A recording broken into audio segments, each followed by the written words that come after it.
Hola, soc la doctora Carla Caballero i avui us parlaré de les miodesòpsies, o com col·loquialment la gent les coneix, les mosques volants. Les miodesòpsies són uns filaments o uns grumolls que apareixen dins o a l'interior de l'ull.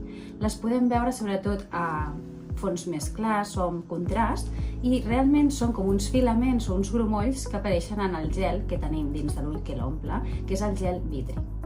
Normalment aquestes miodesòpsies apareixen amb l'edat, però també poden aparèixer degut a traumatismes o persones amb una alta miopia o altres inflamacions de l'interior de l'ull. En general, no ens hauríem de preocupar. Normalment no existeix tractament i les persones s'acaben acostumant, però en el cas que existeixin moltes mosques volants i apareguessin de cop, o bé s'acompanyessin de flaixos o llums en el camp visual o una taca fixa, això ens podria indicar una patologia ocular, com per exemple algun despreniment de retina o una altra inflamació. Llavors sí que seria necessari acudir de forma urgent a l'oftalmòleg per revisar i fer un fons d'ull.